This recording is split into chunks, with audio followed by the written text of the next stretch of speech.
What's up, everybody? Guys, good morning day, no? So, karon, kita nyo naman guys, nagpo-upo ko. So, ayun, back to work na, no? O karon, paingon ko Chicago sa USA. And unang biyahe ko, galing akong bakasyon, no? Yung 1 month and 2 weeks akong nagbakasyon, no? Pero hindi ako umuwi ng Pilipinas, dito lang ako sa Canada. Nagbakasyon, dumating yung aking pamilya. Then, ayun, hindi ako bumiyahe. Nagkasikaso sa lahat-lahat ng mga documents nila. Pahinga din. And ayun nga, bumalik na ako sa aking biyahe. At first trip ko ay papunta ako ng Chicago. So ngayon, andito pa ako sa yard namin. Check up sa load and then sa mga documents. So tapos na pala ako na mag-check. Then ito, inaano ko yung coordinates ko, yung biyahe ko papuntang Chicago. So yung layo ay nasa 1345. So ito yung guys, 1345 yung aking tatakbuhin. Nasa loob pa ako ng yard ng Big Fred. Ito yung aking inaalala dahil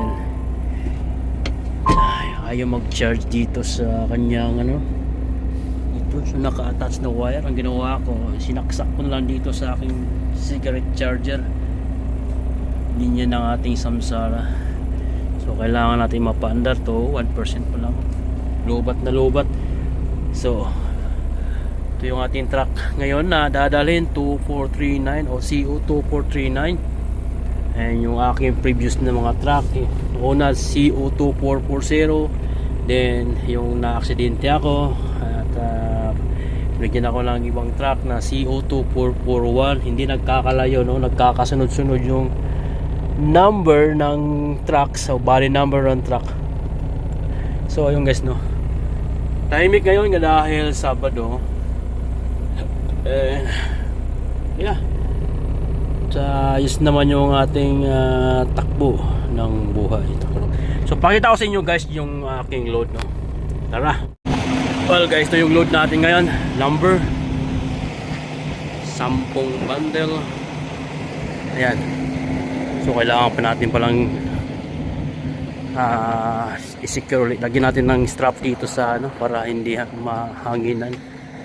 And then ititimbang ko ito para alam natin yung load o bigat ng load. So yung dating driver nito ay ganito yung pagkalagay ng kanyang mga kadina. Gawin natin yan, tatanggalin natin yan. Pangit setting yan pag pakita ko sa inyo mamaya guys kung kalalabasan. Alright. Oh guys, what's up? So guys, update tayo. Ito yung ating bagong haircut. Pakalbo muna tayo dahil mainit yung panahon at saka ayan, yung buhok natin manipis na. Alright guys, andito ako ngayon sa Mores. Malapit na tayo sa border ng Pembina, USA. Doon tayo tatawid, no, yung border. And then marami pa akong gagawin mamaya pagdating ko doon dahil i-renew ko yung aking I-94, no? So yeah, 40 kilometers na lang yung distance ng border mula dito sa Mores, Manitoba. So guys, pakita ko sa inyo yung load ko, update na, no? Lalabas tayo kahit mahangin, mainit, gagawin natin, right? So ayun, mahangin nga sa labas, oh. Kung nakikita nyo yung dahon, mga damo, mga sayaw-sayaw. Alright, so Big Fred tayo, Big Fred pa rin tayo. Kakalaw nila nasa ibang company na ako sa Q-Line, pero no, Big Fred pa rin tayo. I love Big Fred. So guys, ito yung load natin, bakante yung gitna.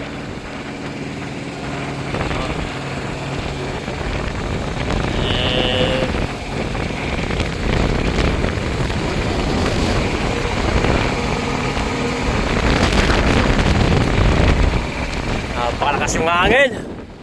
So,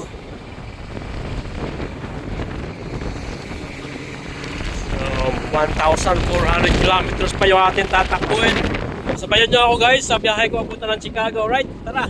Guys, malapit na ako sa border ng Pembina.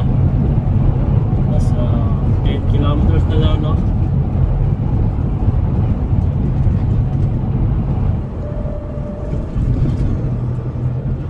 So guys, nandito na ako sa border. Sana suwabe lang yung ating pagkapasok na. Kasi matagal-tagal din ako hindi na magpasok.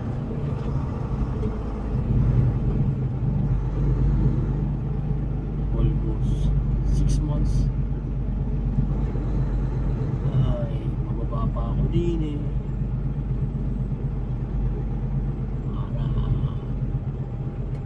Asikasuhin yung aking I-90. Turn right on I-29. Right.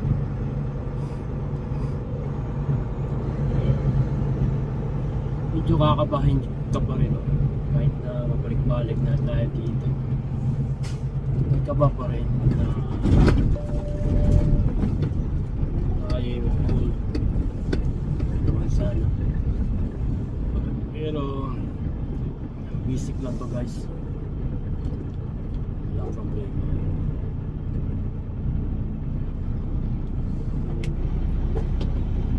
So pangalawa na tayo guys.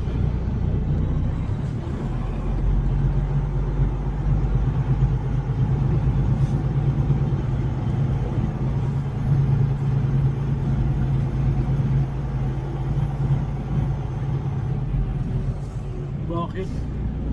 Parang kabado ako.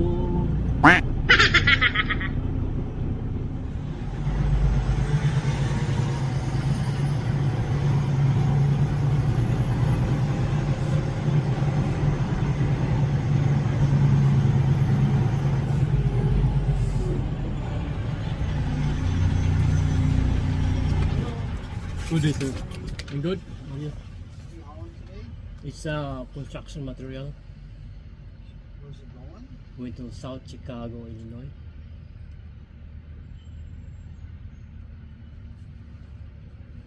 Any invoices with you? Ah, yeah.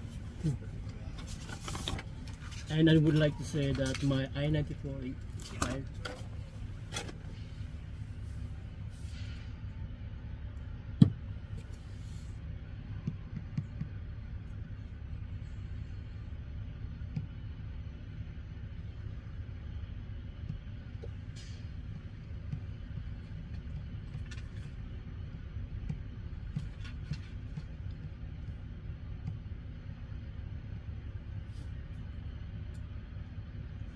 Any food on board today?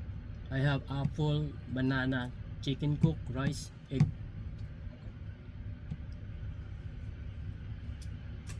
Any alcohol, tobacco products? No, sir. So get those back to you. Do you want to find an empty spot at the dock? Yes. And then just come on inside, we'll get you down there, okay? Okay, thank you.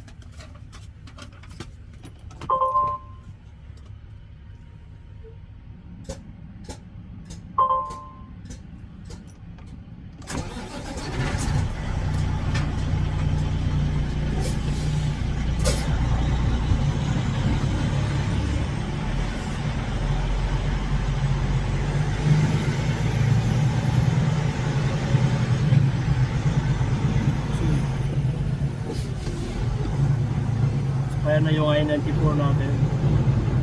So papasok tayo sa loob.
Alright, punta ako doon sa loob guys.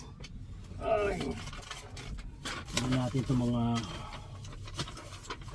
documents. Yan, daling ko na rin yung aking papilis. Baka may mga gustong pakunin sa atin. Yun na. Tara. 3 hours later. Alright guys, suwabi naman yung ating pag-renew ng ating I-94. Pagpasok natin sa office, ayos naman yung yung officer, si Branton Thompson pangalan. And ayun nga guys, 12 minutes, 11 minutes, parang ganun lang, bilis.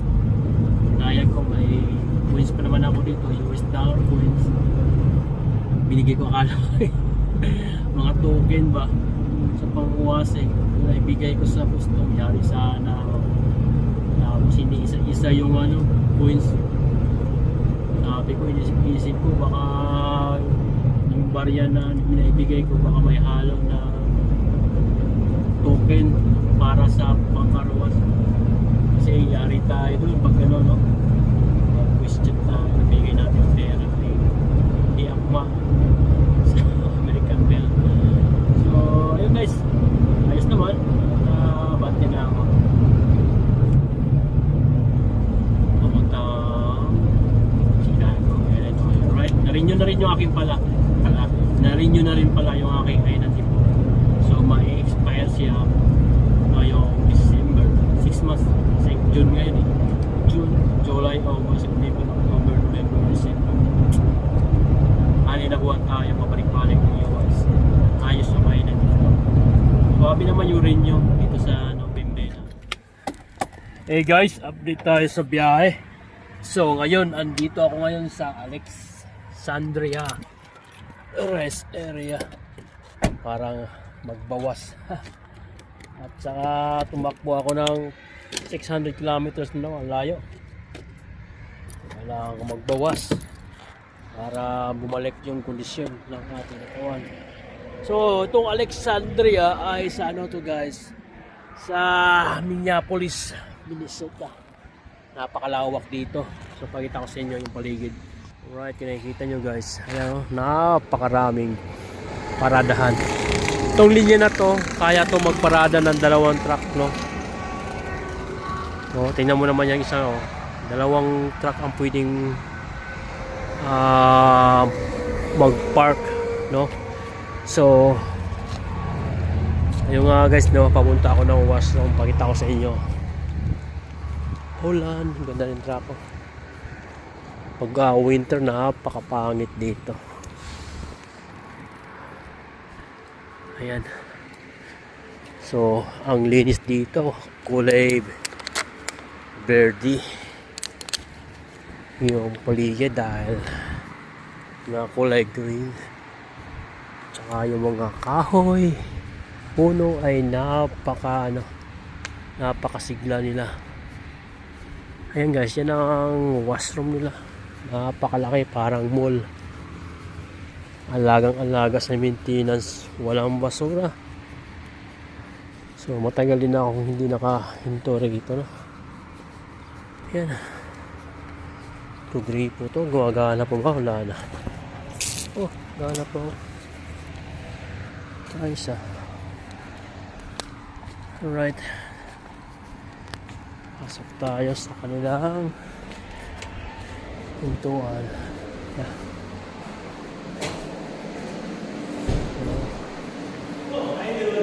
Hi. How are you? Hey. So, may tao. Janitor. Naglilinis. Napakaayos niya. See meat. Yeah, boy. So, yun. Tapos na tayong mag-washroom. And tuloy na naman tayo. Takbo. Tara, alright guys. Biyahe naman. Para makalapit-lapit, alright. Hey guys, update tayo sa biyahe ngayon. Nandito ako sa Wisconsin sa isang rest area. So, ang pangalan ng rest area na to ay Menomonee o Menomonee. So napaka-init ngayon dito guys, no? At layo pa ng biyahe ko, nasa 1,000 ba? So ayun, pakita ko sa inyo yung paligid guys. Ito yung paligid ng rest area dito. Marami ding kotse na nakapark. So doon yung paradahan ng mga kotse. At saka dito yung paradahan ng mga trucks. Ayan, nakikita nyo guys. Oh! Ayan. Samahan ko yung naka-tatlo. Hey! Alright, summer na summer. Napakainit ng panahon. The Rosedale Group. Yan, big fruit din yung saunahan, pero ibang lahi. So, yan guys, saglitang check lang, pahinga. And then, tuloy sa biyahe. Right? So, kailangan nating always check yung load, no? Every 200 kilometers, 500. At depende, pag nahinto ka, double check mo na rin. Kasi mahirap na, di ba? Malayo yung biyahe natin. At check natin kung may mga air leak, flat. Then kung may mga nawalan ng nut o na-damage yung mga stud or may nag-leak sa hub oil. Pero wala naman. Wala akong narinig na air leak. Walang nag-loose ng stud bolt, stud nut o bolt. Yung likod natin ayos yung bungee.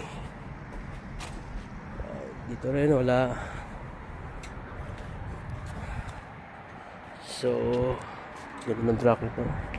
Bulk yung hila niya. Guys, update tayo. Dito pa rin tayo sa Wisconsin. Isang parkingan. Napakalawak na parkingan. Pakita ko sa inyo guys. Ayan, may bundok dito sa likod ng race area. Western Express. Ayan, bagong dating. Napagandang kotse. 400.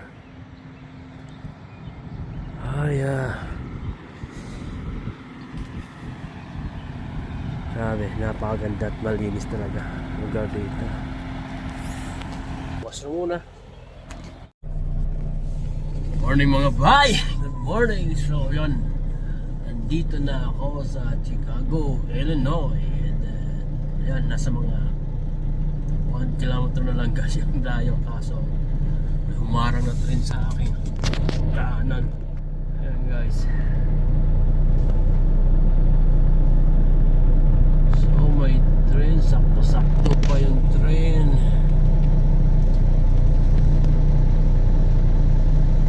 Antay tayo ng madali lang to guys, tumahan lang to.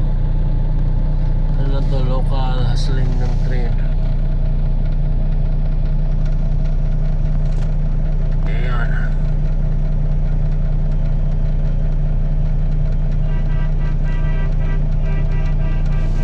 Ayan. Hindi na siya. Yun na. Pagkatapos na, hindi tayo makadaan.